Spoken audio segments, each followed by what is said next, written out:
This is Charlie from Flight Club, and you're listening to As the Story Grows.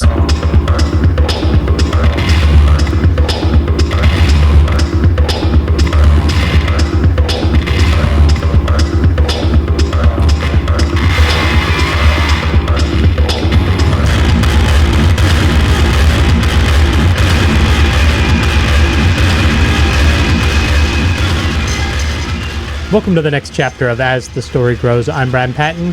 This week, Charlie Mahoney from Richmond, Virginia's Flight Club joins the podcast. Flight Club released their new album, Until the Sun Drowns, back in July on Open Your Ears Records. Charlie and I chatted right before the album released. Charlie talks about his traveling childhood, the musical background of his family, and wanting people to give all of Until the Sun Drowns a listen. I like the idea of listening to the whole album, finding your favorite songs, and adding them to your playlist. It's way better than listening to a 30-second snippet and deciding you're not into something. So make sure you give the album a spin, and I hope you enjoyed this week's chat with Charlie Mahoney.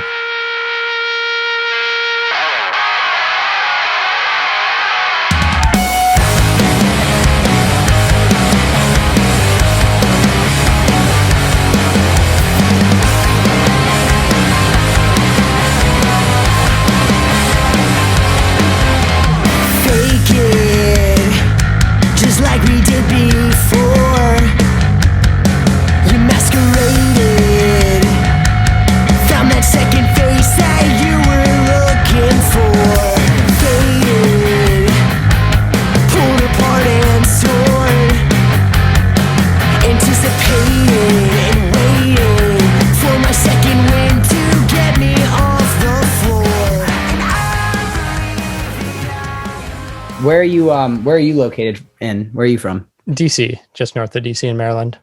Oh, nice. Okay, I'm in Richmond. The company I work for is in Fairfax, and then I have some family. My girlfriend lives up in Baltimore, so I'm nice traveling through there all the time. That's a long way to travel from Baltimore to Richmond for. Yeah. The Amtrak and Flixbus are my best friends. Oh, nice. Are you commuting to Fairfax for work or no? Okay, sorry. The company I work for is based out of there. I gotcha. I work remote, so I just work from home, so I get to do whatever. Good. I used to work a job, and we were located in Bethesda, and I had a coworker who was living in Delaware for a stretch, and he was commuting from Delaware every day, and I was like, nope, that's too much. What is that drive like? I mean, it's like an hour, at least an hour and a half. Damn. Without traffic. With then you know that the traffic exists here. Yeah, 5 days out of the week, I don't think I could do that. Awesome. But then again, my commute is from right there to right here now, so I'm kind of spoiled, and I'm afraid that if I ever have to go into an office again, I'll be late every day. Right, that's been my commute for 7-8 years now. Nice. Yeah, just so COVID hit and everybody's like, oh, what are we gonna do working from home? And I'm like, the same thing I do every day.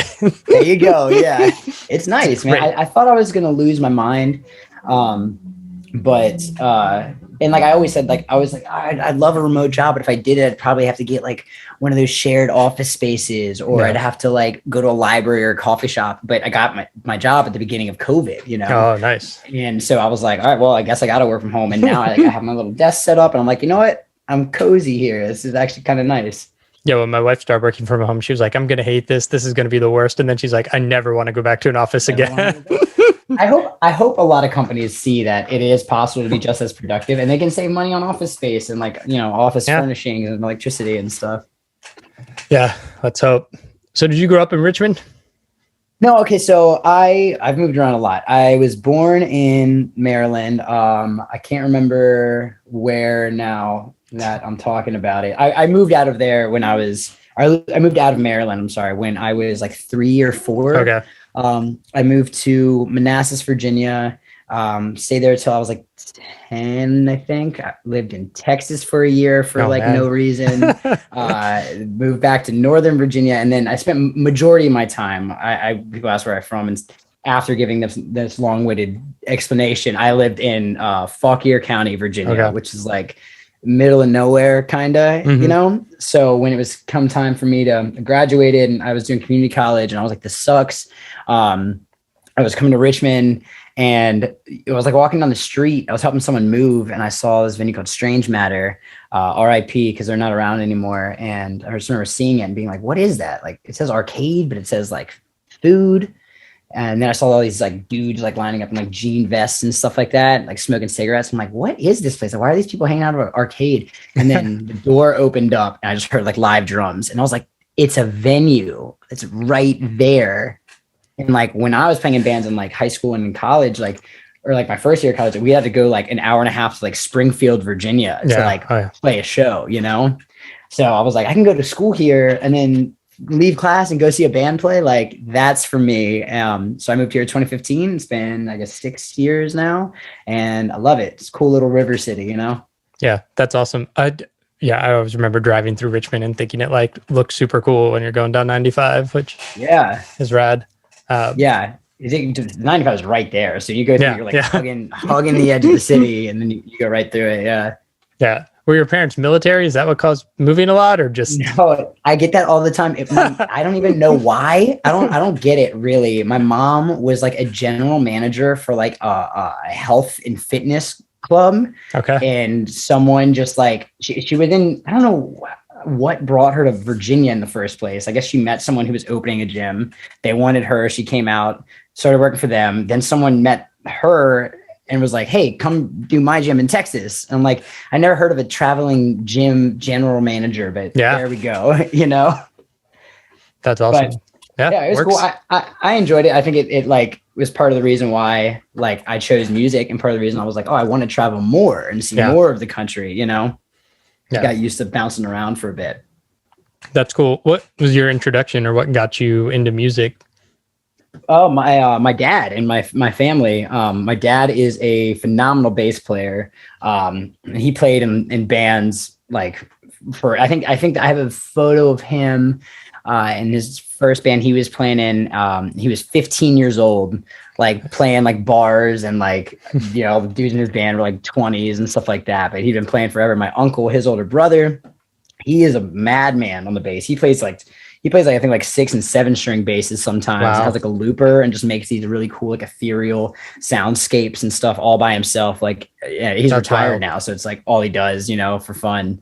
And so I got in from them, you know, seeing my dad play and stuff, and then like I found like, you know, punk and like emo music and like Warped Tour and stuff like that, and just I don't know, it just took the dive. I think I was in like probably 4th or 5th grade the first time. I was like, I think I want to just be in a band forever when I grow up.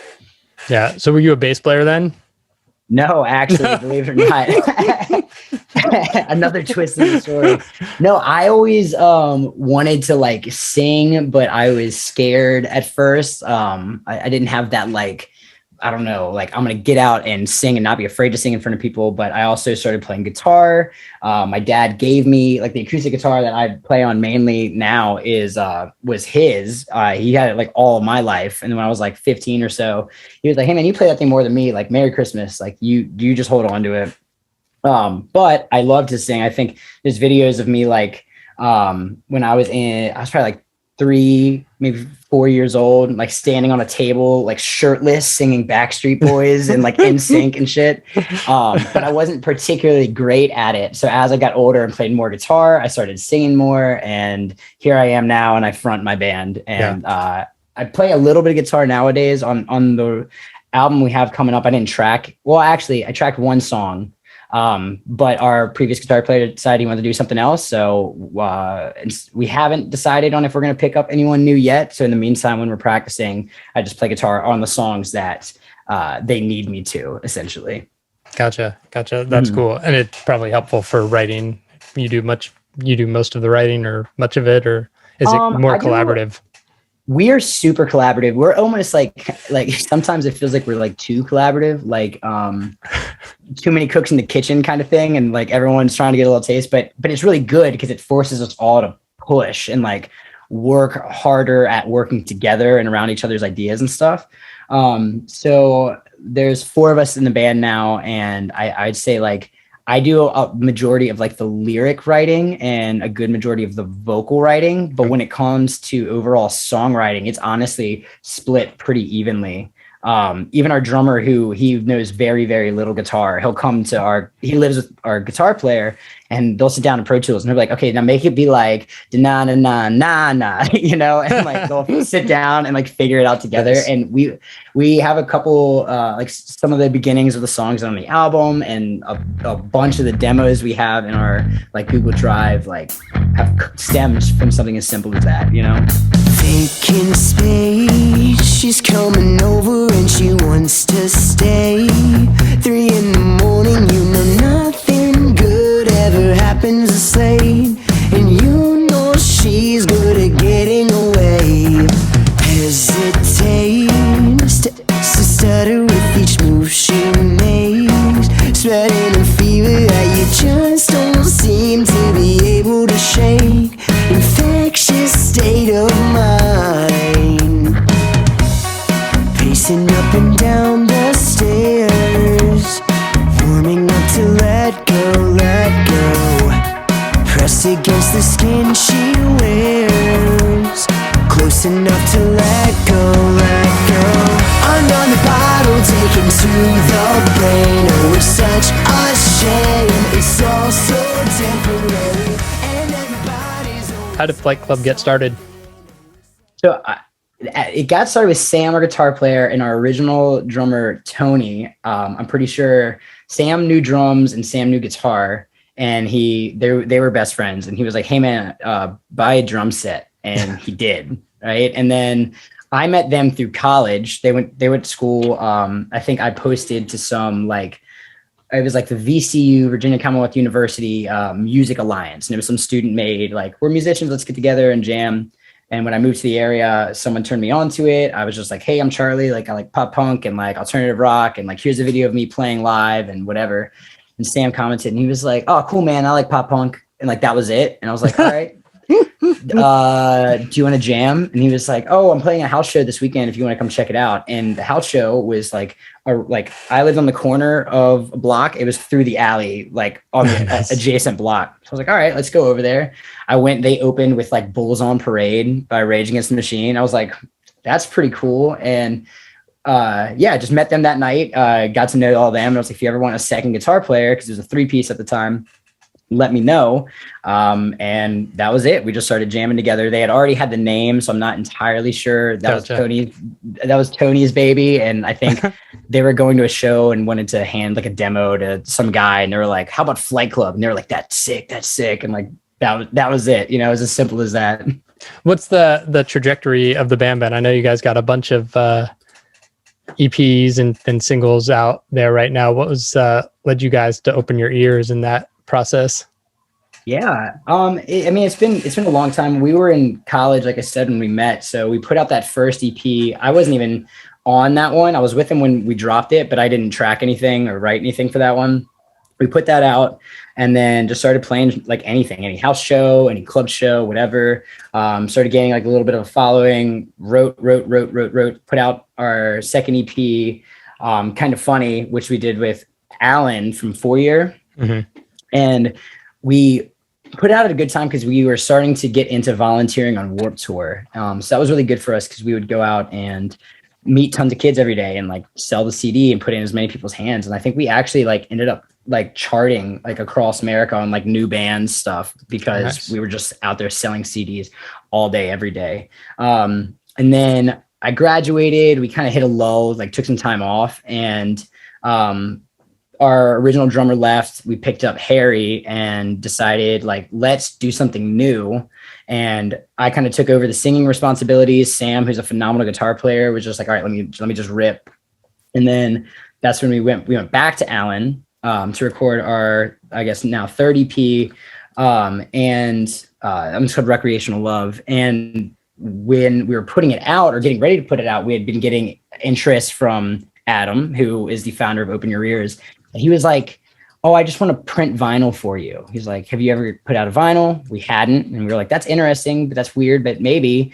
And then he came and saw us live. And we're a band that, in my opinion, like our live show is where it's at. We put a lot of ourselves into that. And I think he saw us live and was like, okay, so here's the deal. I'm starting a label. I want you guys on it. And nice. After a lot of discussion, we hopped on, and he has been nothing but fantastic to us ever since. Trajectory wise, last year was going to be the best. We actually recorded in February of last year. Oh, man. A majority. We kind of went back and reworked some stuff, but we were going to record in February. We had like a tour that was going to be like 3 weeks or something like that in March. And then we were kind of in talks with another band about maybe doing a full US. And then like Harry was on the way. We were actually going to buy a new van for the tour. And we called him. We were like, hey man, this COVID thing's not looking good. Like maybe we should wait. And sure enough, the tour like a week later. Yeah. Oh, man. Yeah. So I'm excited now. That it's finally coming out. We've just been putting out music videos and like hanging on to it. And we added like 2 songs to it since we finished the album. I'm excited to see people's reaction. We have some shows that we're working on, and I don't know. I can't imagine being on a stage again. So that's what I'm really looking forward to. Yeah. It seems like there are 2 groups of people releasing music now. It's like people who have like been sitting on their record for a year and a half, and people who have like, we just created a bunch of stuff during COVID, and like, I can't imagine being like, we have this record and we have a label, and so we have obligations, and we just got to keep it back here until it makes sense. Yeah. I mean, we were really lucky because Adam was very willing to work with us and kind of like let us do things the way we saw it. We had a lot of discussion of being like, should we just put it out and start working on something new? Should we wait? And so we decided to invest a lot of our time in creating content outside of shows. And a lot of that just fell into music videos. And Harry had this idea for one of our songs, and it started because he thought the song sounded too like Southern a little bit, So it had this like country kind of twang, or like the way I delivered one of the lines. And he was like, oh, it just sounds like you're going like, I went down, and like tipped his hat. and then from that, he just planted the seed, and he just wrote out this entire like spaghetti Western music video. And we went, and we didn't think it was going to be possible because it was just too out there. And we had like, fake bottles that we were breaking, like tons of props and like costumes. And we used this bar that was all like made of wood and brick. And it turned out fantastic. It looked like a spaghetti Western, Altamira, the film company who did it, they just killed it. And then we were like, well, let's keep that ball rolling. And we've done, I think, 4 videos throughout COVID that we all just kept trying to like one up one after the other. Yeah. Was it tough to find that time and space and people to work with amidst lockdown? I don't know what Richmond or what Virginia in general was like. Yeah, it was. So it played out like when we shot the first one, it was right when things started to lift up a little bit, right? Like bars and restaurants here were opening up like, limited capacity and stuff. So the one that we shot at was open, I think Thursday through Sunday or Wednesday through Sunday or something like that. And so we were just like, hey, on Monday and Tuesday of this time, can we come in and shoot this video? And I used to work at the bar. Sam, our guitar player, and Alex, our bass player, work there currently. And so we're like friends of all of them. And they were like, yeah, that's cool. And we just kind of shot out the Facebook invite, and we're like, we're interested in doing this. Like, please take precaution, like, mask up while you're not in scenes, like don't go out partying and then come to the shoot. If you're not sure, like get tested. And luckily we had a good group of people who were serious about it and came out, and we all had a great time. And it worked out, I'm very, very thankful that it worked out.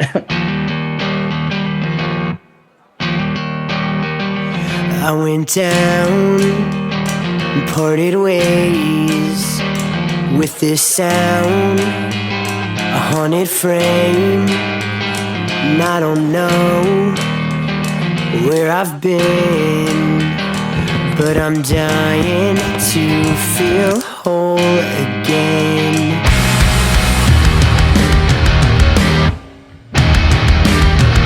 Can never say just what I mean, so should I stay or fucking leave? Just as so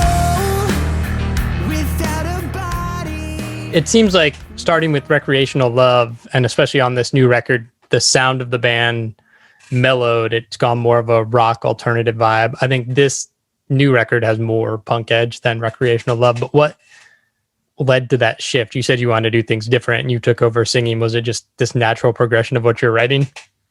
Yeah, I mean, I think it's a bunch. I think that we have been doing, when I joined the band, it was kind of like it was like blues rock influence, but still had like a bite to it. You know, he was like Sam was a huge fan of like Foo Fighters and, but like also like Sum 41 and 4 Year Strong and stuff like that. And then, but he also like where he was from, there was a lot of like blues rock influence, you know, and his family and friends, they're all like Deadheads and stuff like that. So he got a really cool eclectic ear for music. And then, so when I joined, I kind of influenced him a little bit to pursue that more punk sound, because that's what I had grown up listening to, you know? And so we did that with like Nasty Habits and like even recording with Alan. And then so after the lull, once we got Harry and our guitar player who's not in the band, Drew, anymore, we were like, what do we want to be? This is our time to reinvent ourselves. We actually considered changing the name and just like completely rebranding and everything. But ultimately decided not to. And I think it's like, it's a lot of sounds like we were getting older. We were listening to a lot of different stuff and wanted to try a lot of different stuff, but didn't have the capacity to do so because of what following that we did have. And we were only releasing singles and shorter releases. So with the previous EP, we wanted to set our future up to play anything. You know, and that's why on Recreational Love, you have songs like All Hell that are like real rock riffy and has a huge rock chorus. But then you have like more punk songs like, I don't know, like Hard Luck or the title track, Discount Drugs.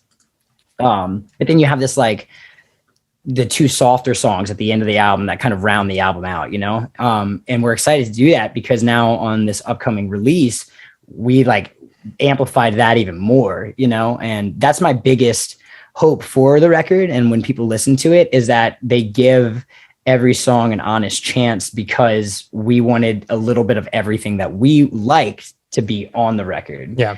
We didn't go in saying, hey, this is going to be our punk record, or this is going to be our like, you know, softer indie record. We just put a little bit of everything in there and kind of found ways to glue it all together and say, you know, this ball of whatever, this is Flight Club. I feel like I've listened to a lot of records this year where it feels like there's a strong pop element coming back into music, where people are like not afraid of being like hook driven or having synthesizers or whatever. And it's just like, yeah, let's have a big chorus that people are going to sing along to. Yeah. Yeah. It's fun. It's fun to be able to do it all. And like, I'm excited to see how all these songs transition live, because the way we've been practicing them, and like I said, we're a big live band. So when you come and see us play live, you're not going to hear the song exactly how it is on the album. You know, the songs have grown since then, and you guys haven't even heard most of the album yet, you know? So I'm excited to turn that into the live, like electric, like we're in this together, like stage versus crowd energy. Yeah. Yeah. Well, the new record is called Until the Sun Drowns. Where did that title come from?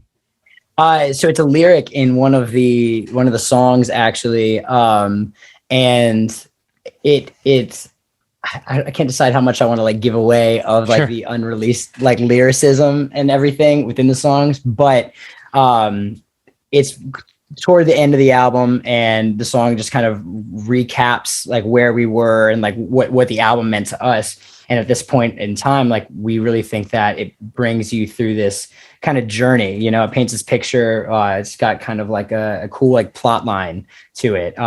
Nothing like story written, you know, but just the vibes of the song and like where the energy goes. And that was one of them that someone, I think Harry, brought up. It was actually a line that he wrote in the studio while we were like filling a spot in the song.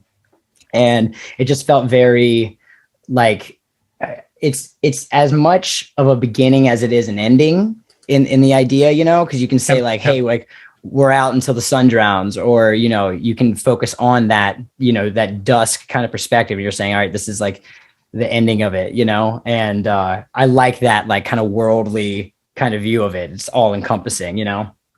Yeah. Yeah. That's cool. You said you didn't want to get into the lyrics too much, so I won't ask you if there's any overarching themes, but having done this record before the pandemic, do you feel like it holds up and has a different perspective post-COVID when you look at it? Yeah, it's kind of funny because the first song, I will say this, the first song on the album is actually the last song we wrote. Okay. And we wrote that song in December of last year. And it was just one of these things where we ended up having a little bit of studio time available. It was right before we all went away for like Christmas break and like New Year's and everything. I take Christmas break as if any of us are still in school, but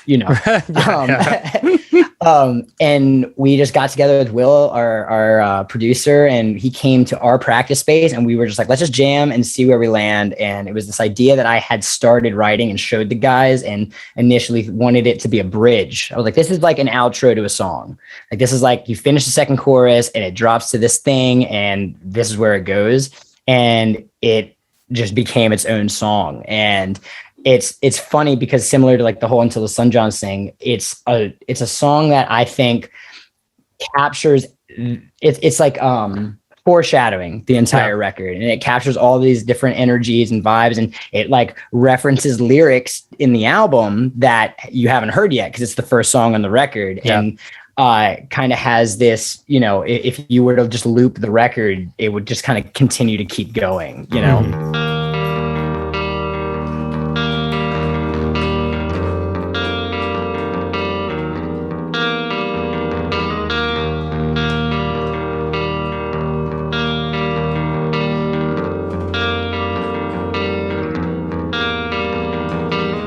Comes a time in every young man's life to muscle up and leave small joys behind. Bite your tongue, close your wandering eyes so you can follow the lead.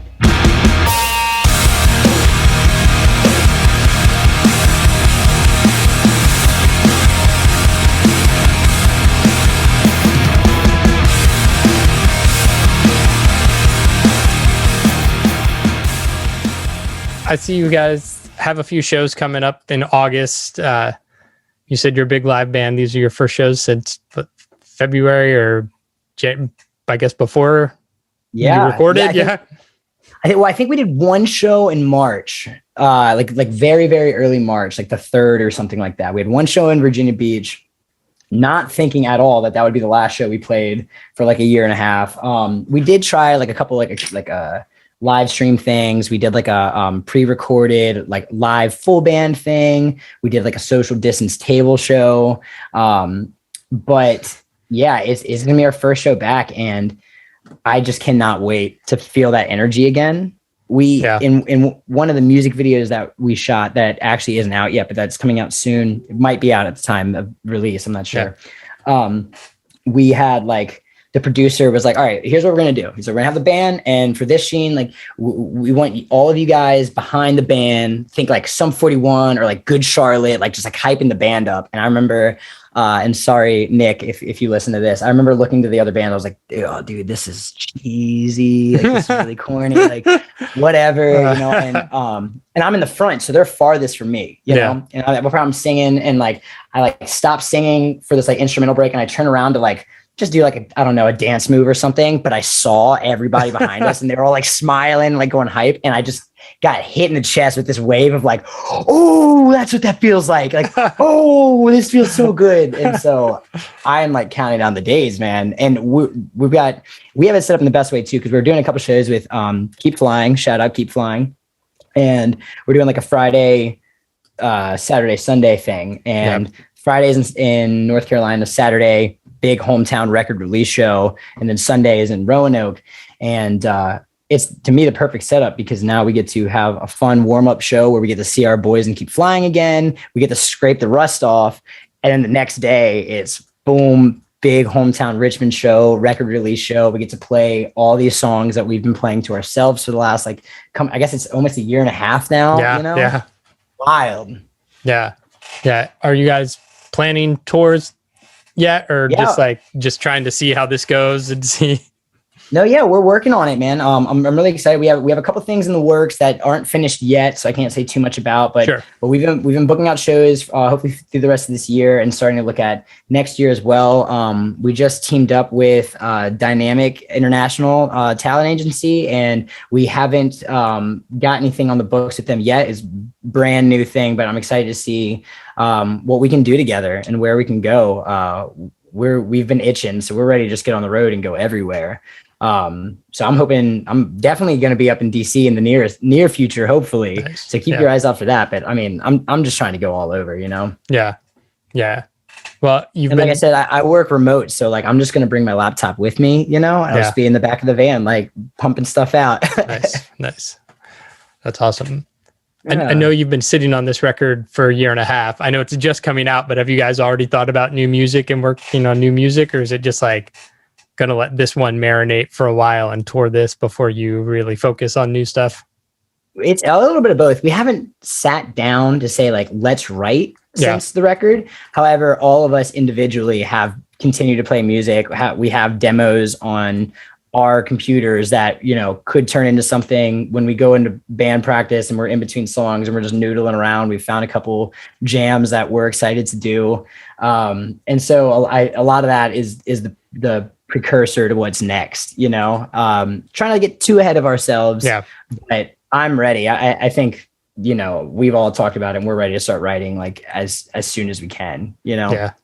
Yeah. I mean, I don't know. I just like, I'm excited to still be around, you know, like I said, last year was supposed to be a big year for us, and over quarantine, I'm sure a lot of people can relate to it in a lot of different ways. You kind of forget what things were like before quarantine, you know, before COVID. And, you know, it gets to the point where you're not playing music and you're like, well, what's it going to be like when I get back? Like, is it going to be, are people going to be at the shows? Like whatever. And seeing the reaction to the music videos and just the album coming out in general has been incredible. So I guess thank you to anyone who's listening to this and who's listened to our band or who might listen to us in the future. Like, I appreciate that. And if you listen to the record, I just ask that you give it at least one like front to back listen and just let all the songs take you where they take you. Cause we got different vibes. We got a little something for everybody.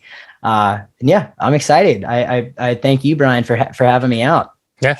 You think it's important to listen to this front to back as a whole piece of art? I think more than like on shuffle or just singles on Spotify or whatever. You know, to be honest, and I think I'll get a lot of heat for this because there was a while on Twitter where everyone was calling this out. I don't mind. Like, if you want to listen to the record on shuffle, go for it. I do think that there is a really great progression when you listen to it in the order that we argued and changed and bent and shaped. But that's the thing, is that the track listing has had other variations, some slight variation to it. You know, I think it had like a pretty definitive beginning, and then, you know, a good middle and a solid end, and everything in between it. We were like, but we could take it this way, or we could take it that way. So, you know what, honestly, if you want to listen to it on shuffle, listen to it on shuffle, but just listen to every song. Get every song a try, because if you don't like one song, I guarantee you'll find another one that you're like, okay, but this one is good. Nurturing human nature inside of you. All the places you've been through, to your darkest hour, memories that have shaped you to the brightest flower. All the places you've been through, from sweet to sour, memories that have shaped you, all the best are ours.